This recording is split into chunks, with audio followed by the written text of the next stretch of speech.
Cuando avise. Muchas gracias. Buenos días. En primer lugar, lo que quiero es dar las gracias a la universidad y a DAIDI por el interés que se ha tomado en respetar mi trabajo y que mi trabajo pueda ser de interés para todos ustedes hoy. La verdad es que cuando me decidí a venir, desde el primer momento dije, si tengo permiso de la universidad, voy. Porque hoy las universidades tienen muchos problemas para dar permisos. Pero al mismo tiempo que decía eso, había otra idea que asaltaba mi cabeza. Y es, en el año 84, yo celebré en Santiago de Compostela el primer Congreso Nacional de Pedagogía de la Sociedad Española de Pedagogía que se hizo en la Universidad de Santiago de Compostela. Y en aquel momento invitamos a un profesor, que era Ellis Page, era el presidente de AERA, que es la Asociación de Investigación Educativa Iberoamericana. Y Page hizo una conferencia cuyo título nos dejó a todos muy sorprendidos. Él era profesor de estadística, es decir, de análisis cuantitativos de la educación.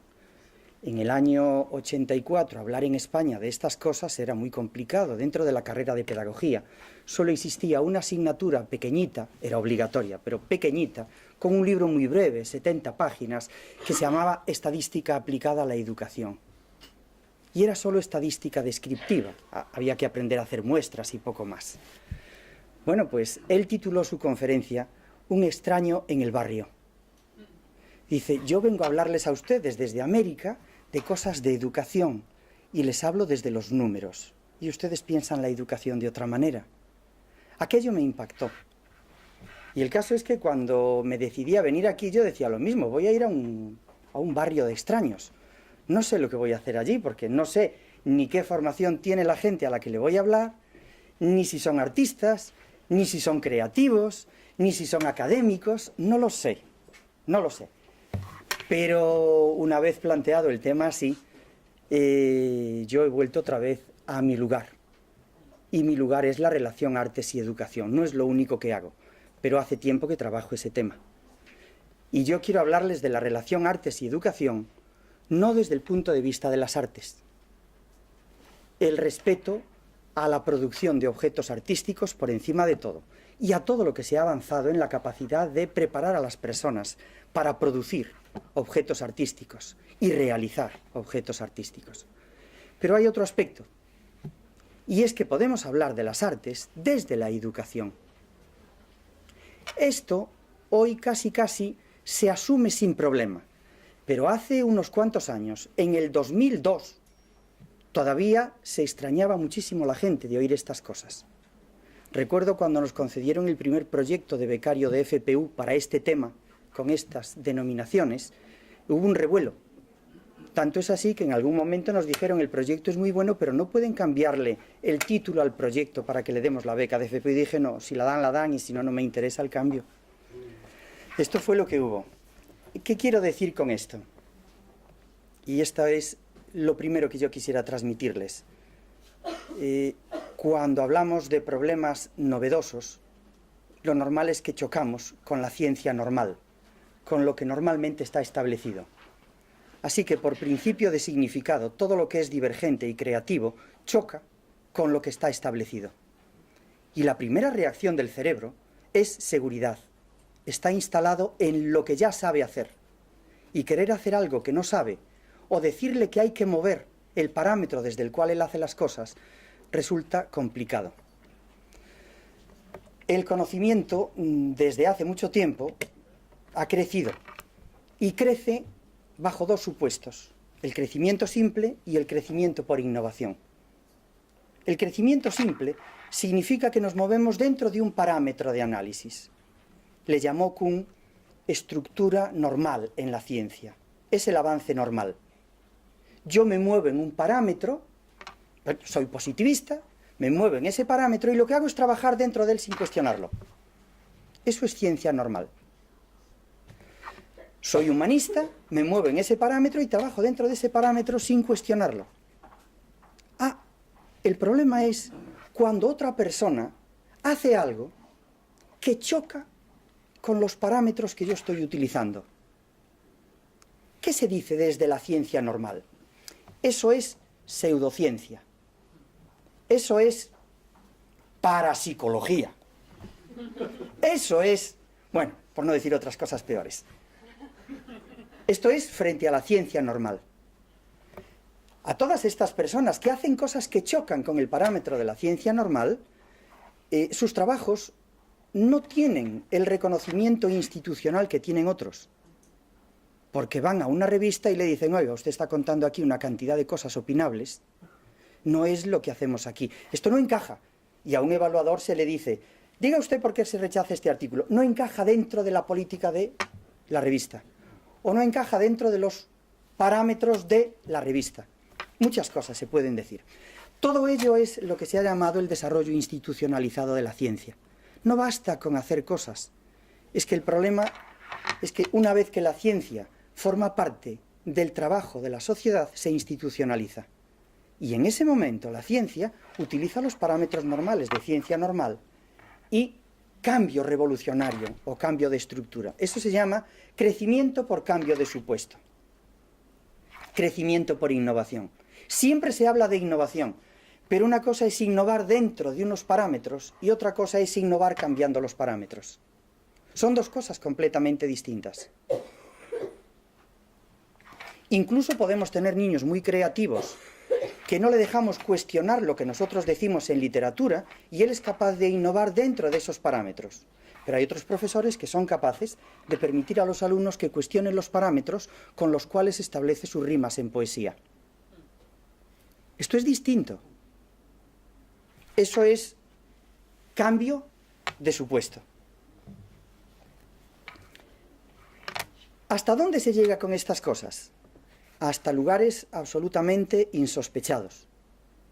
Se pueden encontrar con que trabajos muy buenos, con estructura lógica, con desarrollo de corpus de investigación y soporte, simplemente por salirse de los parámetros, quedan fuera de las publicaciones científicas.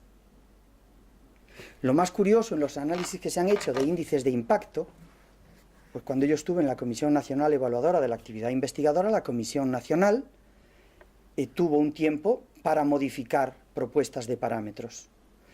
Y uno de los análisis que se hizo fue ver si había trabajos que en algún momento fueron rechazados y luego fueron aceptados. Y aportamos diversas investigaciones que demostraban que había trabajos que en su momento se rechazaron y al cabo de años, evaluados por otras personas, con rigor científico también reconocían el valor de ese trabajo. Lo más escandaloso fue un trabajo publicado en una revista argentina de tercer nivel. Saben ustedes, las revistas A y A+ son las que dan lugar a valoraciones dentro de la investigación y permiten obtener sexenios. Yo puedo hablar con toda propiedad porque tengo 6 sexenios de investigación, es decir, que ya no me pueden dar más. Tengo todos los reconocimientos de 36 años de investigación evaluados en Comisión Nacional, así que no me afecta. Pero se encontró que en una revista argentina de tercer nivel se había publicado un trabajo 20 años antes con un patrón de análisis muy parecido al que 20 años después se le dio a un premio Nobel que trabajó sobre cosas relacionadas con la genética y el nacimiento de las personas. Esto generó un problema muy serio. ¿Qué vamos a hacer con esto? Yo me preocupé por esas cosas porque, como soy profesor honorario de la Universidad de Buenos Aires y allá hay un premio Nobel de Medicina, pues arrimé el ascua a la sardina y busqué cosas en el lado de allá también. Pero lo curioso es, ¿qué vamos a hacer con esto? ¿Hasta dónde tiene valor lo que dicen que está publicado y valoramos como lo bueno? Como lo que es técnicamente correcto en este ámbito. ¿Quién puede decir que lo estético es esto y no esto otro? ¿Quién puede decir que lo que es científico es solo esto y no esto otro? El debate de la comisión no llegó a ninguna conclusión salvo a reconocer que la ciencia es abierta, pero que al final, si se equivocaba una comisión, habría posibilidad de recurso, no otra cosa. No se avanzó más. Existe la posibilidad de recurso, pero existe la posibilidad de que las revistas científicas dejen fuera trabajos importantes. En el caso de las artes, es más reciente ese tipo de actuaciones. Fíjense hasta dónde llegan las cosas en este tema, que a mí me ha llamado mucho la atención. Por ejemplo, los físicos. Los físicos durante los primeros 50 años, no, quizá no los primeros 50 años, pero durante el siglo XIX generaron una gran teoría respecto de lo que era la luz. Dijeron que la luz era corpuscular. Y todos los trabajos que se hicieron hablaba de corpúsculos. Esos corpúsculos son fotones, y eso hace que haya luz. Todos los trabajos que chocaban con ese paradigma y decían, pero es que hay cosas que los fotones no aclaran. ¿Por qué la luz no va solo en esa dirección, sino que abre en otras direcciones? Si son fotones, chocan con esto y ya no hay más luz. Algo pasará. Todos esos trabajos no se publicaban, no eran científicos, eran pseudociencia. Posteriormente, todos esos trabajos que chocaban se acumularon y dieron lugar a coincidencias, y vieron que frente a esa teoría corpuscular, las explicaciones que se daban desde los otros trabajos eran ondulatorias. Decían que la luz ondulaba. Y llegó un momento que eso era tan fuerte que no quedó más remedio que reconocer que había un cambio de paradigma en el análisis de la luz. Y de teoría corpuscular se pasó a ondulatoria. Y al final hubo gente que no vio que aquello solucionara. Y hoy todos los físicos se mueven en la teoría de que la luz es corpuscular y ondulatoria. No es una de esas cosas solas. La apertura de la ciencia permite avanzar. Pero durante tiempo cosas se quedaron fuera. ¿Qué les quiero decir con esto? Cuando estén convencidos de que lo que hacen tiene estructura lógica y tiene soporte, no solo de tipo teórico, sino de apariencia de realidad, que es capaz de explicar y aplicarse a la explicación de las cosas que ocurren, no dejen de hacerlo porque no les publiquen un artículo. Sigan adelante. El conocimiento institucional está vetado porque las revistas se mueven dentro de un campo normal. Pero no significa que solo eso sea lo que permite avanzar el conocimiento. Y hay que seguir adelante, no queda más remedio. Y en los campos donde la creación es fundamental, es donde más fácilmente podemos chocar con el pensamiento convergente. ¿Qué quiere decir esto? Parece que hay un camino que es el de la convergencia y otro que es el de la divergencia. Lo más curioso es que todo lo que hacemos nosotros está dentro de un marco legal institucionalizado. Por ejemplo, mi universidad ha establecido ahora una filiación para valorar la producción investigadora de los profesores. Cada profesor, si publica un artículo que quiere que se lo tengan en cuenta en la universidad, tiene que poner primero el nombre. No es lo que yo pongo ahí, ¿eh? Primero el nombre y después el grupo de investigación. Lo importante es el grupo. No es la persona, sino el grupo donde está. Mi pregunta primera es, como dije, ¿y si dan un premio Nobel se lo dan a un grupo o a una persona? Será un líder de grupo. Pero el premio se lo dan a quien es capaz de innovar, tiene ideas que dentro del grupo se siguen. El aprendizaje de experto puede tener muchas formas en común, pero la creación siempre es un acto personal. El creativo es cada persona. Por eso siempre vamos en la creatividad a la experiencia que tiene esa persona. Sea en los términos que hablan los americanos desde Dewey, o sea en los términos que hablan los europeos desde la actividad. Pero siempre es la experiencia, y es personal. No es solo ese el problema. Un grupo, y debajo del grupo la facultad. Hay revistas de nivel A que dicen que si un señor no dice cuál es su cargo, es decir, si es doctor, si es ayudante, si es catedrático, no puede publicar en revistas de nivel A, porque la revista dice, si usted es catedrático y nos manda este bodrio de trabajo, usted mismo se está descalificando. Se supone que si usted es catedrático y manda un trabajo, tiene una categoría específica. Y hay revistas que exigen ver esa categoría. Pues la universidad ha aprobado una norma donde entra en contradicción con otra norma para la cual valoran mis trabajos. Y yo digo, ¿quién tiene razón, la universidad o la revista? Eso es la institucionalización. Hay racionalidad político-administrativa que no se corresponde con la racionalidad epistemológica de un ámbito de conocimiento. Y la racionalidad político-administrativa condiciona y da lugar a orientaciones que no están amparadas en la racionalidad epistemológica. Hay una divergencia, no hay acuerdo. En el ámbito de las artes, en estos momentos, estamos en una situación, al menos en España, donde la convergencia entre racionalidad administrativa y racionalidad epistemológica está avanzando de manera positiva. Pero no es normal. Les voy a poner un ejemplo. En España tenemos una ley que se llama Ley de la Ciencia. No es que me lo invente yo. Vayan ustedes al texto legal y verán que dice Ley de la Ciencia. Esa ley legisla la ciencia. Hay montones de personas que dicen, ¿cómo es posible legislar la ciencia? Se legislará el fomento de la investigación. Pero legislar la ciencia, ¿quién le dice a un señor lo que tiene que investigar y por qué? ¿Me va a decir a mí el político lo que tengo que hacer en investigación? A lo mejor no me da dinero, pero decir que solo es ciencia la que él me dice que tengo que investigar, y esto lo digo con intención, porque la ley de la ciencia dice cuáles son las áreas estratégicas para el Estado en las que hay que investigar, y cuáles son los proyectos de investigación que son financiables. Y si no están en esas áreas, no se financian.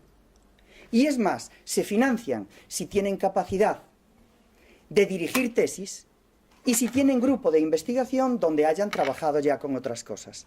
Y si es una investigación de una persona particular, que suele ocurrir en filosofía, que suele ocurrir en cosas de humanidades, que suele ocurrir en ámbitos creativos, en principio no hay financiación. El Estado se dio cuenta de ese gran error y ha creado otra convocatoria especial para proyectos emergentes. Fíjense ustedes a dónde se ha llegado. La ley de la ciencia regula en qué se va a investigar. Y todo lo que no esté, porque después hay que evaluar a los investigadores. Quien no tiene proyectos no es investigador. Quien no ha recibido proyectos parece que no tiene méritos de investigación y no será juzgado positivamente. Esta es la cadena político-administrativa. Si seguimos por ese camino, hay cantidad de aspectos de la investigación que se pueden hacer que no van a tener ayudas para la investigación y que suponen avance del conocimiento. Lo único que hemos conseguido es que el Ministerio ponga en marcha lo que se llama investigación emergente. ¿Y por qué es emergente? Porque parece que plantea un problema que aparentemente se sale de la ciencia, pero tiene visos de credibilidad y de hacer una cosa distinta a la que están haciendo, que puede ser científica. ¿Y si el que me juzga no tiene capacidad para ver dónde está la emergencia de ese problema? ¿Ven ustedes? Eso no garantiza realmente que el proyecto vaya adelante. ¿Por qué no me juzgan creativos en vez de académicos ese proyecto? Sin decir que los académicos no sean creativos y que los creativos no sean académicos. Pero, por entendernos, si vamos al aspecto formal, pues un académico puede, en un proyecto emergente, echar fuera en la comisión un proyecto que sea realmente creativo. Y si es de creativos, a lo mejor la ANEP, que es la agencia evaluadora, puede encargar a un señor y dice, no es viable. Y saben ustedes, en estos momentos en España, un proyecto que no tenga evaluación de 5 dentro de la ANEP no recibe financiación ni en la Comisión Nacional. Yo he defendido en la Comisión Nacional de Educación proyectos de música, de investigación, donde en algún caso se dijo es que no tiene un 5 en la ANEP. Y la parte de investigación de viabilidad por ley le corresponde decirlo a la ANEP. Yo digo, oiga, pero esto no puede ser así. Este proyecto es bueno. Este proyecto vale. No se puede echar abajo. Esto ocurre. También hay constancia de que a veces se rechazan proyectos porque dice, va a haber resultados negativos. Es que solo si construimos una casa es bueno el proyecto. Si demostramos que una casa no puede construirse de esa manera, ¿no es un buen proyecto también? Pues si un proyecto no ayuda a construir en un camino, parece que no es buen proyecto. Así que sepan ustedes que esto es lo que hay. Y digo que es importante para avanzar en el conocimiento la convergencia entre razones político-administrativas y razones epistemológicas. Y digo que en el ámbito de artes y educación estamos avanzando en esa línea. Fíjense ustedes, la LOCSE tenía un título magnífico. Saben ustedes que en las leyes todo tiene rango. Existe una ley, dentro de la ley hay títulos, dentro de los títulos hay secciones, dentro de las secciones hay artículos. Si ustedes quieren echar abajo un artículo que está dentro de un título determinado y ese título es orgánico, significa que no se podrá cambiar, salvo que en las Cortes en el Parlamento, haya una aprobación de mayoría absoluta porque tiene rango de decreto ley esa parte del título. Así que muchas cosas que todos vemos que hay que cambiar no se cambian porque la ley es inamovible. Conseguir la mayoría absoluta para un cambio de un articulado de la ley es imposible, prácticamente.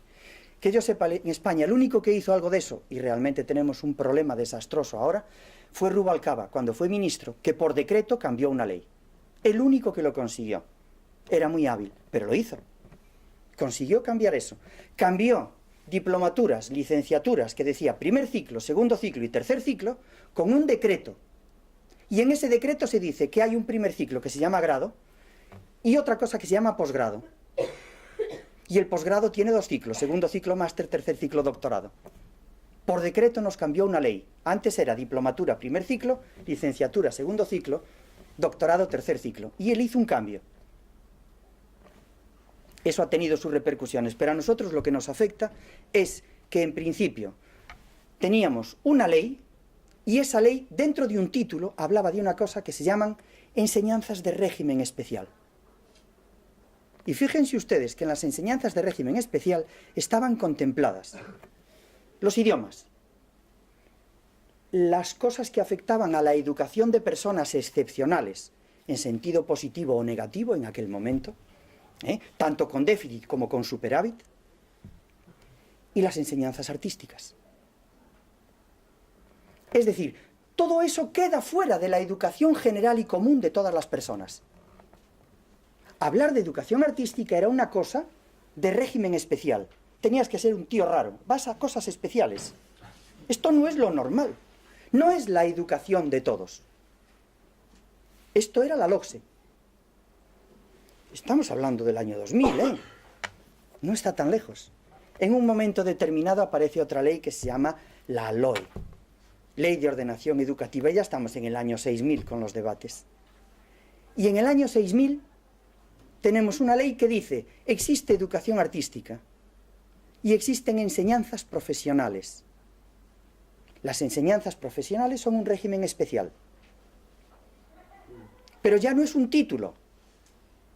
Ya no es un título. Está dentro del texto normal. Y existe la educación artística. La educación artística forma parte de la educación general y está dentro del texto articulado de la educación general. Esto es un cambio de racionalidad político-administrativa. Lo hicieron a partir de informes técnicos, pero lo hicieron. De tal manera que en estos momentos, nosotros por ley, podemos hablar de educación artística dentro de la educación general y básica de las personas y podemos hablar de enseñanza profesional artística dentro de las enseñanzas de régimen especial. Elemental, medio o superior. Incluso superior con vinculación universitaria.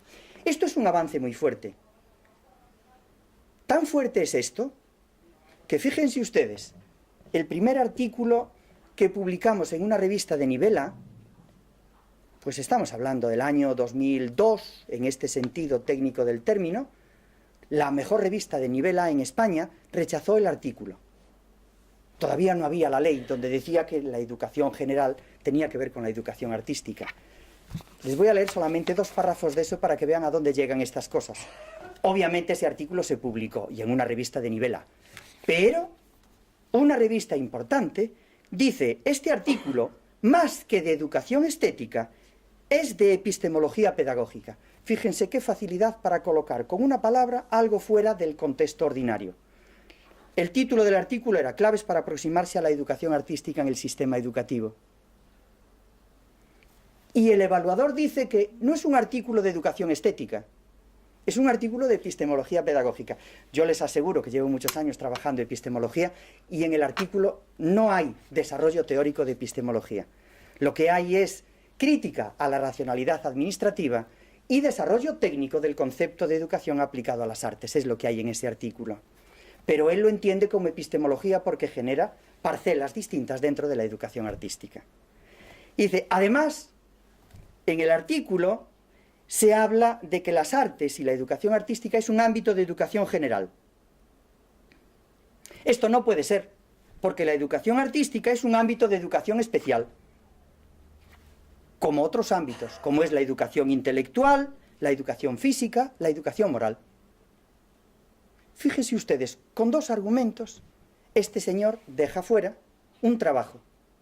Primero, no es de estética, es de epistemología pedagógica. ¿Y qué si está bien hecho? ¿Qué pasa? ¿Que solo los artículos eran publicables si eran de estética? ¿Solo la educación artística, si era problema de estética, se publica? ¿Es que todo lo que se hace y se aprende en educación artística es la estética? Si aprendemos solo la estética, los creativos no van a ningún sitio, se quedan en intelectuales que contemplan el arte desde la posición de espectador crítico de la estética. Pero si quiere crear estéticamente, tiene que ir más allá de lo que es aprender estética. Hay muchas más cosas que aprender. Y segundo, es un ámbito de educación especial. Pero este señor desconoce la ley, porque en aquel momento, desde la Ley General de Educación, se habla de educación general básica. En el artículo se habla de educación artística como ámbito general de educación porque forma parte de la educación general. Tiene que formar parte. Pues este señor, muy catedrático de estética, desconocía que la educación general existía y el sentido de ámbito general se puede aplicar a la educación general. Todo lo que está en la educación general es porque es ámbito general. Si no, no es educación general. La educación general no especializa a la gente, no la hace especialista. Le da patrones comunes de educación. Es la educación común de las personas. ¿O es que cuando educamos en arte, cuando educamos en la educación básica, en matemáticas, cuando educamos en literatura, que lo correcto es decir, educamos con el arte, educamos con la literatura, educamos con la historia? Cuando hacemos esto, ¿estamos haciendo historiadores en pequeño? ¿Artistas en pequeño? ¿Literatos en pequeño? ¿Estamos haciendo mini artistas? ¿Estamos haciendo infraquímicos? ¿Estamos haciendo inframúsicos? ¿Pero a dónde vamos? Cuando hablamos de educación general, no estamos hablando de formación profesional. Tenemos la obligación de defender los valores propios de la educación dentro de la educación general. Si no fuera así, si mi padre no es artista, no me enseña nada, no me educa. Y el caso es que yo aprendí en mi casa, mi padre sabía hacer zuecos. ¿Saben lo que son los zuecos? No lo sé. Pero es un tipo específico de zapato. Yo he aprendido muchas cosas y a manejar las manos. Y la pasión por lo que es el bricolaje lo aprendí de mi padre. Y un primer sentido estético era de cómo es un zueco, que no puede ser de cualquier manera. Eso no tiene nada que ver con la ciencia de la estética. Mi padre ni siquiera había ido a la escuela prácticamente. Sabía leer y le leía a mi madre el periódico los domingos.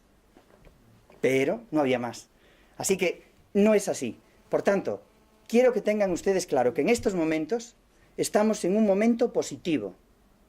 Es la convergencia entre racionalidad político-administrativa y racionalidad epistemológica. ¿Qué es lo que nos permite ver en estos momentos la racionalidad epistemológica, por decirlo así? ¿Qué hemos aprendido desde educación para el tema artes, en la relación artes-educación? Vuelvo a decir, no se trata de menospreciar para nada la creación de productos artísticos. De lo que se trata es de entender que en la relación artes-educación el conocimiento de la educación puede aportar cosas a artes. Y esto es en lo que hemos avanzado. Por ejemplo, un primer paso que choca cuando se hace investigación es que hay que distinguir muy bien, lo primero con los niños, porque es lo primero que vemos en educación, no vamos a los adultos, ahora sí, pero no, se va primero a los niños. Lo primero que hemos visto es que no es lo mismo arte infantil hecho por niños que arte de adultos hecho para los niños. Arte infantil hecho por adultos es otra cosa. Y educación artística de niños ni es arte infantil, ni es arte de adultos hecho para niños. Este es un problema que en principio, si no se piensa en él, genera graves dificultades a la hora de sistematizar la mirada que uno pone en lo que hace. Un médico ve como yo a una mujer, pero no ve lo mismo. Un arquitecto ve como yo una casa, pero no ve lo mismo. Copérnico, Galileo, Tycho Brahe ven el sol. Todos ven el sol, pero uno ve un sol estático y otro un sol que se mueve. no ven lo mismo. Los patrones de observación condicionan lo que vemos, y los patrones culturales también, y la educación es cultura. Y en estos momentos, cultura diversificada, porque el principio de diversidad es la base de la cultura. En cualquier caso, lo importante es que construimos mirada. Pero la mirada es distinta desde cualquier ámbito. Incluso dentro de una propia disciplina, en un momento la mirada era corpuscular, en otro momento la mirada era ondulatoria. Recuerden lo que he dicho al principio. Pero hay miradas. ¿Qué es en pedagogía la mirada? Cuadro 1, por favor.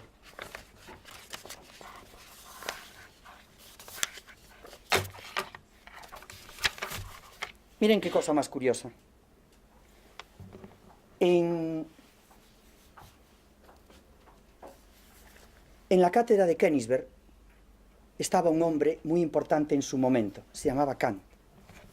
Nadie criticaba nada de lo que decía Kant en aquel momento. Y su clase era un aula más grande que esta y todo el mundo iba a su clase a escuchar lo que decía él sobre la razón pura, la razón práctica.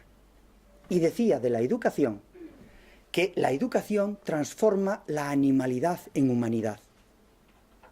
Les aseguro que no decía mucho más, porque la educación era una cuestión de práctica. Y su tratado de educación, que es un librito de 60 páginas, pequeñito, traducido con letra grande, para que ocupe y entre dentro de lo que es un libro, dice que hay que atar a los niños pequeñitos, hay que darles de comer a su hora. Una gran experiencia. Una madre tiene más experiencia que él en eso. Pero Kant lo decía y servía. A su lado, en la clase de al lado, estaba otro señor, de gesto muy adusto, quizá amargado. Se llamaba Juan Federico Herbart. Es el padre de la ciencia pedagógica. Y Herbart decía, si no quieres ser como una lejana provincia conquistada por extranjero, tienes que aprender a cultivar tus propios conceptos. La base de toda ciencia es cultivar sus propios conceptos. Cuando un arquitecto ve una casa, ve lo que veo yo, pero ve otra cosa.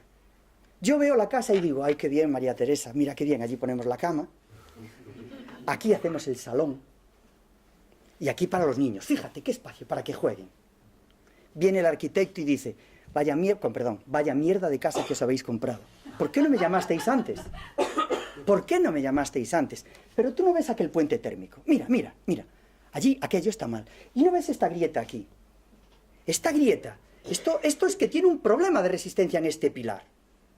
Y si tú me decías que te abriera aquí esto así para comunicar el salón con la habitación de los niños y los llevas y los traes, no puedo, porque esta es viga maestra. Él está hablando de otras cosas que yo digo, pero si yo, me dijeron que era una casa buena, tiene un certificado. Un médico ve a una persona y ve como yo.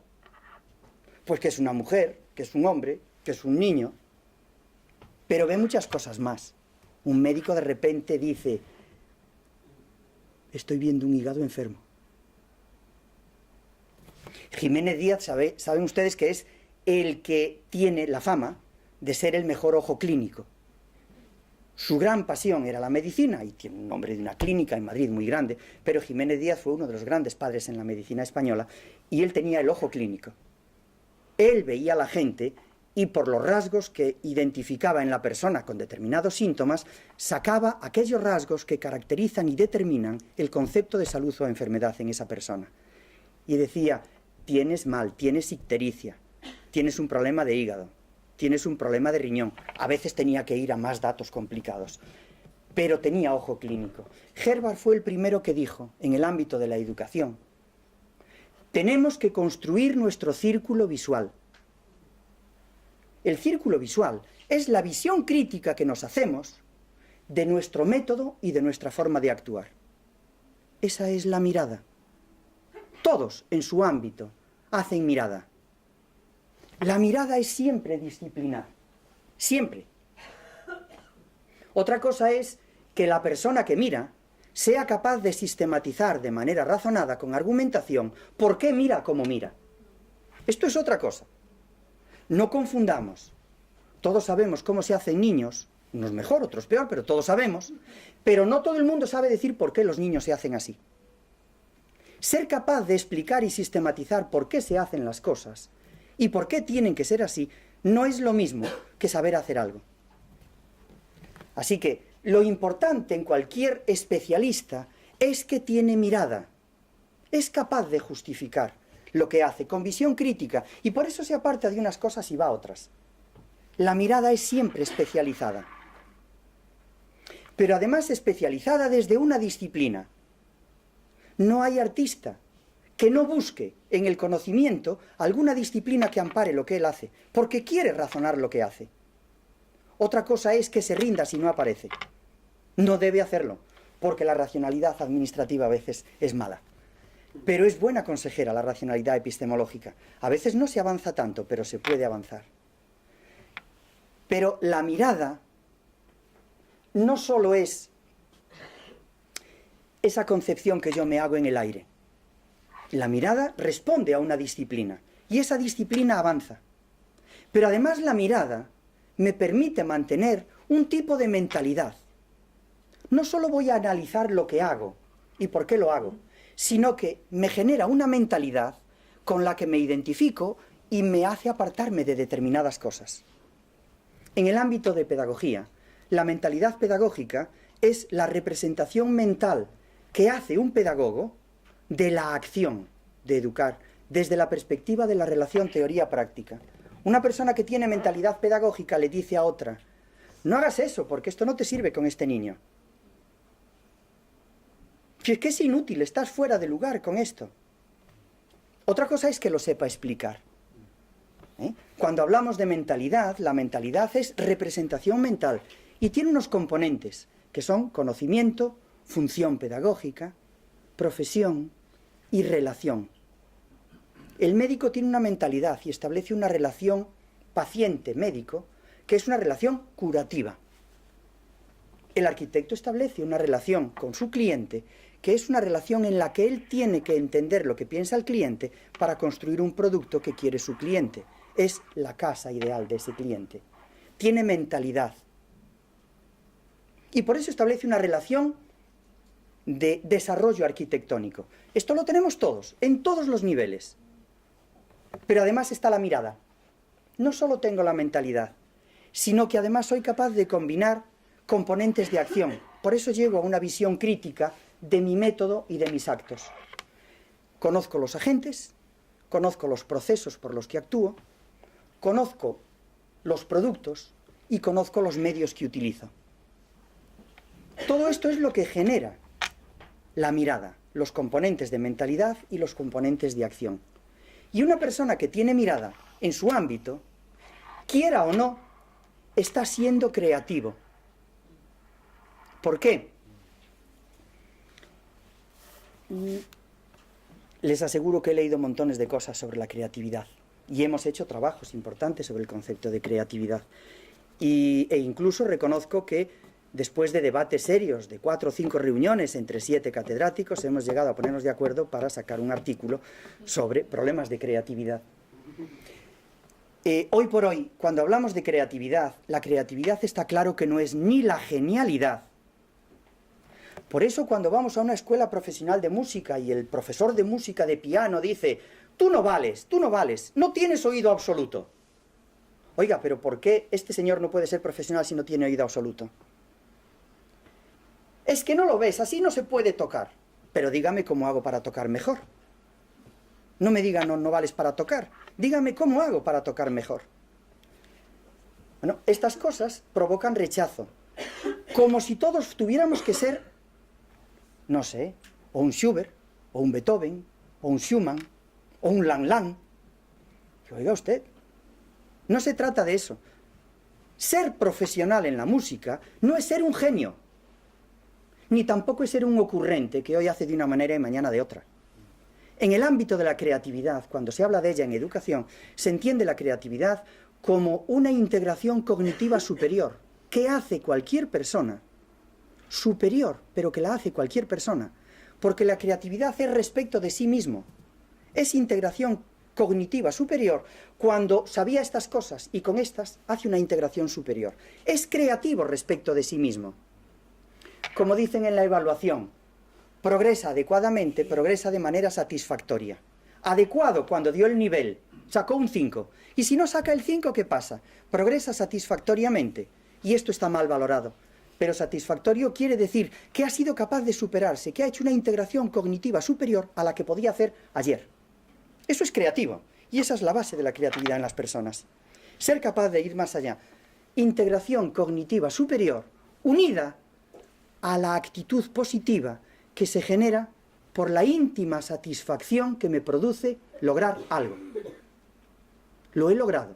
Y ahora fíjense ustedes lo que pasa cuando viene un profesor y dice, pero serás animal, pero qué burro eres. Que no sabes, que esto es así. Primero, no tengo integración cognitiva superior. Segundo, ni siquiera me puedo alegrar de lo que he hecho. Tercero, tengo que decir que hago lo que dice el profesor y ya veremos a ver lo que ocurre. Y después, ¿qué me van a decir en casa?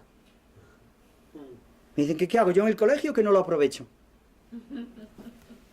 Bien, esta es la situación con la que nos encontramos en el problema de hablar de educación artística. En el ámbito de la educación artística, las enseñanzas profesionales están por un lado, como la de ser químico, como la de ser abogado. El problema es, cuando nosotros enseñamos en la educación general, tenemos que repetir la química en pequeñito, en abstracto, condensada, para que la sepa un niño de primaria o de secundaria obligatoria. ¿O estamos reclamando que lo que importa es que entienda una factura de la luz, aunque sepa poco de la que la luz está compuesta, por fotones y ondulación? Cuando hablamos de la geografía en la educación primaria y secundaria obligatoria, lo que queremos decir es que el niño sepa que existen climas, microclimas, zonas del Ecuador, zonas del otro lado, o que entienda de alguna manera cómo funciona el hecho de que haya sol y que haya día y que haya noche, y que eso influye en su ubicación topológica. Cuando aprendemos matemáticas en educación primaria y secundaria, ¿tenemos que conseguir que los niños sepan logaritmos? Pero si no los van a utilizar nunca más. Pero en cambio sería importante entender por qué un porcentaje se utiliza cuando compras tomates. ¿Y qué significa eso? ¿Por qué cuando hay un grupo se puede hacer un análisis matemático determinado o repartir cosas? Estas son matemáticas derivadas del sentido conceptual de la matemática. Esta es geografía derivada del sentido conceptual de la geografía. Pero no es conocimiento teórico, tecnológico y práctico de una actividad cognoscible, investigable y realizable. Yo no voy a ser geógrafo, yo no voy a ser matemático, yo no voy a ser literato, yo no voy a ser músico. Pero eso significa que no tengo que educarme con la música en la educación general, como dice Eisner, no incorporar la educación con las artes en el ámbito de la educación primaria es truncar el desarrollo integral de las personas desde sus dimensiones. No se trata de que haya una dimensión artística particular, no es eso, sino que es imposible dar la educación común importante de las personas sin que una experiencia cultural tan importante como el arte forme parte de esa educación. Pero además, la formación que tenemos que dar del arte no es la historia del arte, no es saber tanto arte como el historiador o como el que está especializado en crítica artística. No es saber la historia de la música con los estilos, sin más. No es esto, no es saber rimar como riman los poetas y como sabe el crítico literario. Se trata de entender que la literatura refleja una experiencia cultural que implica valores y puedo aprender esos valores aunque no sepa rimar. Y llegar a hacer una rima yo, ya veremos si me sale o no. Habrá otro momento. Bueno, lo que está en juego cuando se habla desde la educación, de la relación artes-educación, es si permitimos, primero, que entre en la educación general, y esto creo que nadie lo va a negar ya en estos momentos. Pero en cambio la idea es, si los que se dedican a estas cosas entienden que desde pequeñitos hay que fomentar la vocación artística o profesional, lo que se dice es, esto tiene su camino en las enseñanzas profesionales, desde lo más elemental. Pero si yo no quiero ser profesional, ni tengo vocación de esto, ¿por qué no me voy a educar con las artes? ¿Por qué no puedo ser un espectador crítico y entender bien lo que es creatividad socioidentitaria respecto de la música? Creatividad popular y de masas sobre la música, creatividad cultural artística sobre la música, y entender por qué en una artesanía hay producto cultural importante, sin que yo tenga que estar apreciando simplemente la obra de Wagner o la obra de Beethoven. Este es un problema muy grande. El asunto es que cualquier persona que vive en el mundo de hoy y tiene una educación a la altura de los tiempos, tiene que tener cultura artística. Y la cultura artística significa que él tiene que llegar a ser un espectador crítico y que puede llegar a ser un incipiente creador de obras de arte. O de objetos artísticos, si no queremos decir obras de arte porque tiene un significado más estricto de excelencia. Pero creador de objetos artísticos. Esto se puede conseguir en la educación general de todas las personas, aunque no vayan a ser artistas, ni vocacional ni profesionalmente.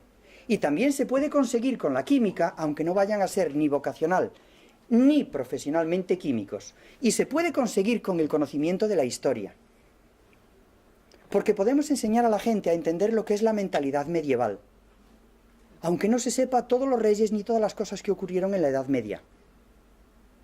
En Francia, desde los años 80 del siglo pasado, se ha producido un debate muy serio sobre cuál es el parámetro de formación con la historia. Y están pasando de la historia económico-social a una historia de las mentalidades. Por eso gusta tanto las series inglesas de carácter histórico y gustan menos las series españolas de carácter histórico. Porque las series inglesas plantean el problema desde el patrón de la mentalidad del que toma las decisiones. Y cómo esas mentalidades chocan unas con otras. Aquí no, aquí uno monta a caballo, se pone con un sable, mata a los otros, le ganamos a los moros y ya tenemos reyes católicos. Más o menos, aunque hay alguna guerra en el medio, política. Pero esto es lo que hay.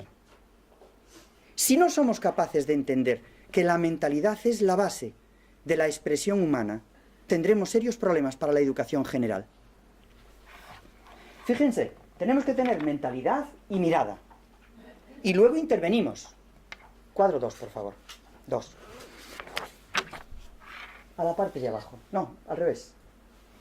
Subimos. Eso se puede subir un poquito más.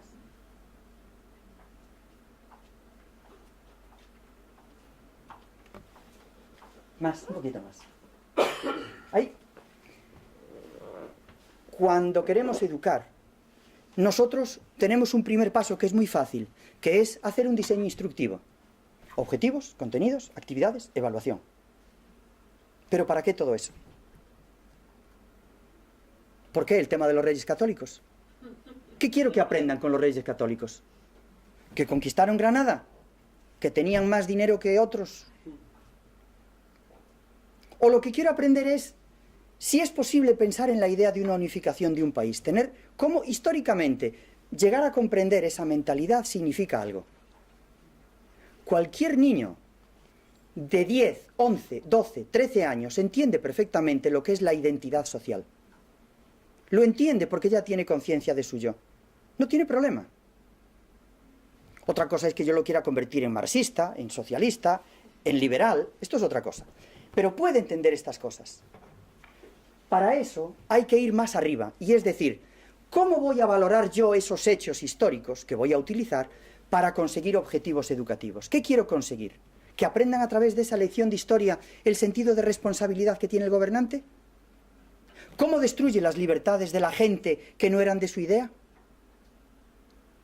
¿Cuánto avanzaron para todos en ese camino? Eso supone entrar en lo que se llaman valores educativos. El diseño educativo significa que nosotros somos capaces de valorar una experiencia cultural como ámbito de educación.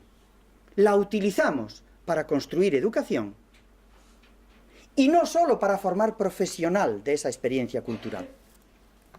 Por eso en el ámbito de educación, cuando hacemos diseño educativo, tenemos que distinguir usar las artes como instrumento para educar y usar las artes como meta de la educación.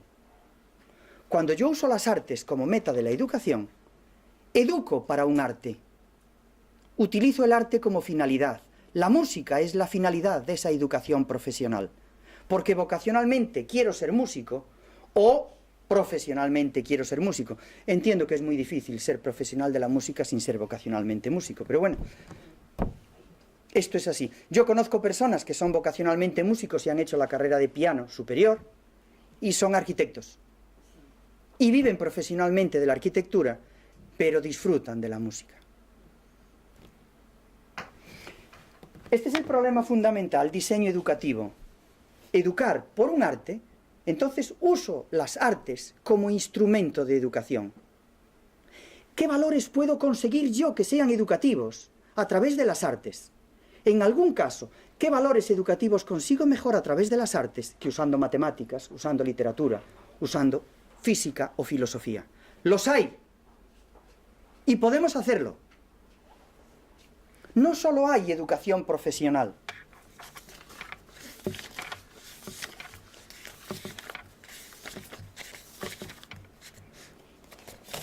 Vamos al cuadro 9. Ya voy a terminar. Cuadro 9. Existe la educación profesional, pero además existe toda la educación general previa que tenemos, que en nuestra cultura llega hasta los 18 años, perdón, hasta los 16 años, porque después tenemos secundaria posobligatoria, la EXPO, y después ya tenemos la universidad, que no son obligatorias, pero hasta los 16 es educación común.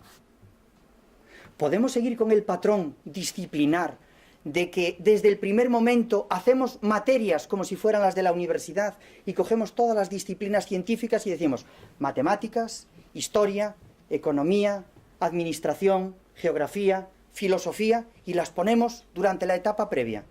¿Por qué la educación común es preparar para ir a la universidad a todo el mundo? Esto es un gravísimo error que se ha cometido con la educación general.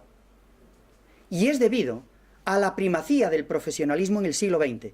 El concepto de profesión se ha impuesto como un modo de superar dos niveles, el nivel político y el nivel moral. Dice, mira, no me digas nada, la moral es tuya, la política es para los políticos que mienten y engañan y todo eso. Pero yo soy un técnico profesional. Cuando yo digo algo y lo firmo, esto vale, porque yo me amparo en la verdad.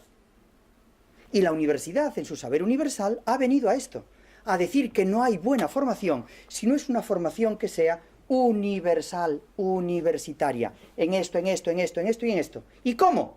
Porque no se discute eso. ¿Pero cómo? Con las mismas materias en pequeñito.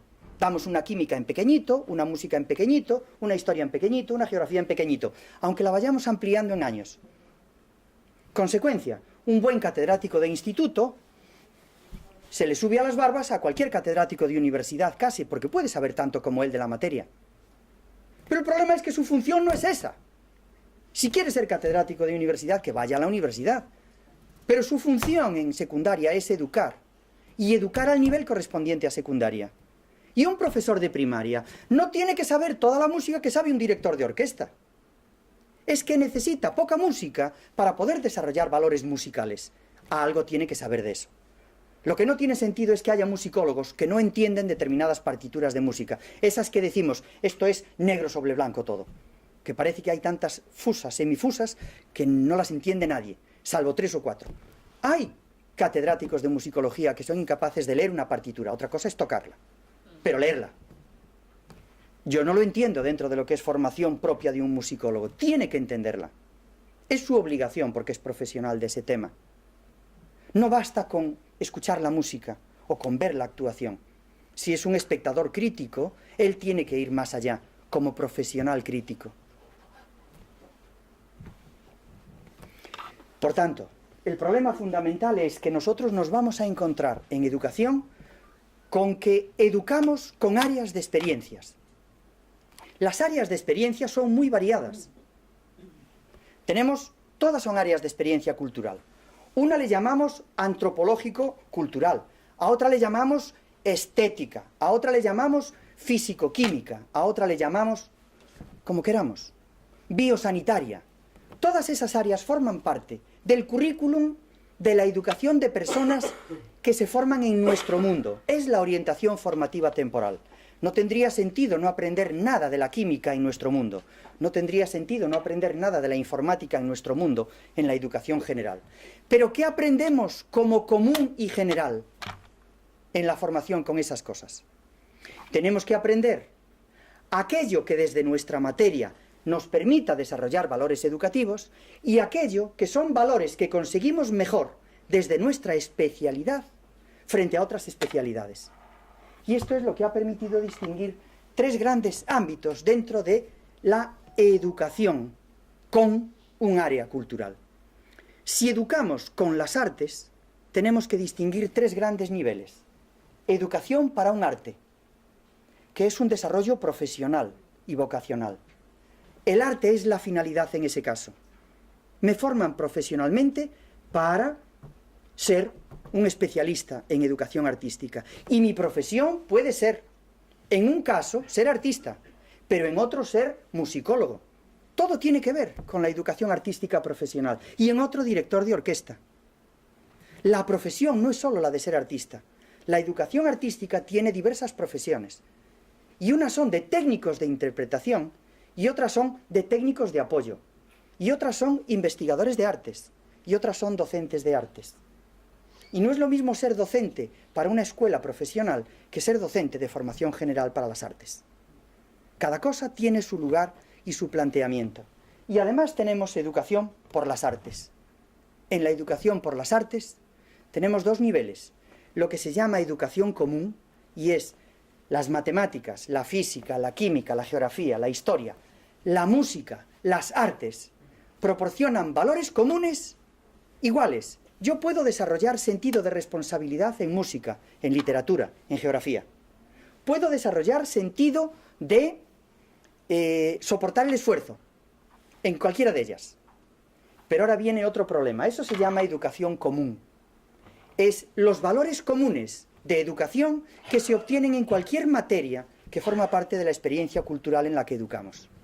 Pero además hay unas cosas que yo hago utilizando las artes, la música, la pintura, y obtengo mejores resultados en valores educativos que si utilizo la química.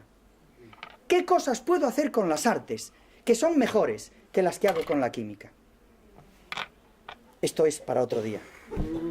En educación hemos estudiado esto bajo la idea de concordancia valores-sentimientos. A través de las artes conseguimos algo que no se consigue prácticamente en ninguna otra área de experiencia, y es el paso de la sensibilidad al sentimiento. Tenemos que educar la sensibilidad de las personas para que sean sensibles a ver la Gioconda. Tenemos que ser capaces de conseguir sensibilidad. La sensibilidad implica notación y capacidad de significado a la simbolización que hacemos. Eso se aprende. Y eso se aprende en la educación general. Es imposible que una persona, salvo casos muy especiales, disfrute viendo arte si no ha aprendido a contemplar lo importante que hay en el arte y le ayudan a ver lo que hay. Es imposible que le guste una música clásica, se le hace un día y está acostumbrada a estar todo el día con el rap. Pero lo entiende, pero la otra no.